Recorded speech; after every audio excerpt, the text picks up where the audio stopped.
So I had a very expensive warm blood dressage horse who was a nightmare to travel. I owned him for 7 years and really didn't achieve anything that I wanted to achieve with him because getting him on a float for the start was difficult, and then transporting him was dangerous for me. It was dangerous for him, dangerous for other users on the road. He was so bad in the float that I'd often struggled to keep the car straight. So I was really desperate to find a solution for our problems with floating. I got to designing a float for Freddie because he was still driving me nuts in my current float, and that's when we designed our very first model, which was the Frederick. So when my float arrived, the first trip with Freddie was a great success. I was competing again, and people were just amazed that a float that was specifically designed for a horse could have such an impact. So people started asking me about whether or not I could design floats for their horses, and I soon realised that every horse is different, every owner is different, and I think that's when we decided that there was a real opportunity for a business here. We had quite a bit of beginner's luck in the beginning, I think, and it was probably because Alex is so well connected in the horse world with all sorts of different dressage divas, and so they saw her beautiful new float and how many great things it was doing for her horse, which was a really bad traveller up until that time. So we got a lot of sales from those people who were immediate family and friends and referrals and recommendations. But after a period of probably around about 6 months, that flattened out substantially, and we started to realise at that point that we had a website that was really just an online brochure that didn't have any element to it to help convert any sales. It didn't really establish any degree of trust.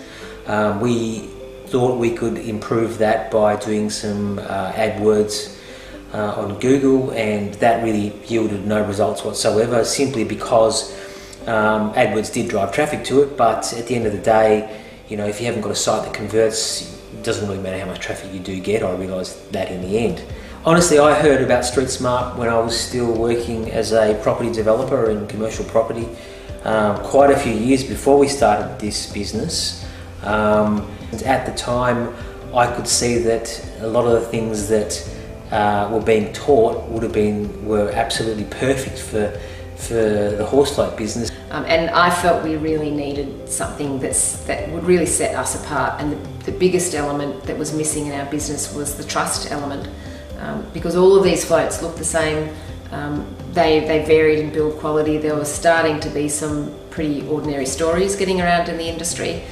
So I felt that at that stage we needed something, and James had been to a seminar with Mel a couple of years ago and had mentioned the shock and awe, and I'd seen one from a pool company, and I think at that point that was the tipping point that really resonated, that we needed to get into this thing and get the shock and awe done.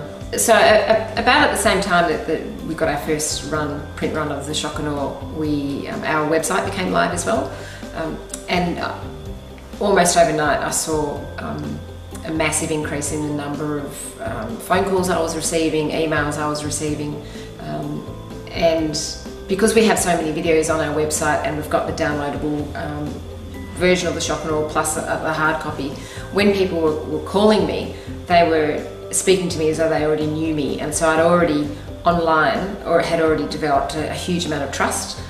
So our sales initially spiked quite significantly, because I think we dealt with that trust issue, which was the big elephant in the room with imported floats that we were having a problem with. So in our first year was beginner's luck. Second year, we did okay. Third year it really began to plateau, and that was when it became a bit concerning for us. And last year, the first half of last year was abysmal. I mean, the Australian dollar started to drop a little bit. But we already had the shock and awe underway, and we were really waiting on that to become live. So middle of last year we had sold maybe 10 floats in 6 months, but July the shock and awe became live. We had hard copies of that. Our website became live, and then in the last 6 months of last year we sold about 24 floats. So we doubled our sales in 6 months. and this year we've doubled again, so we've quadrupled our sales since last July. My biggest thing out of all of this has been the mentorship that we get in the environment, and it's been life-changing. And I know I've heard, you've probably heard Mel and Ian say that it'll change your life, but it actually really does. It's we only I think Alex would agree with me that our biggest regret is that we didn't do it sooner. I tell you now, the amount of stress and worry I'd have a property compared to horse floats, it's like a drop in the bucket. I've slept better than I've ever slept in my life, to be honest.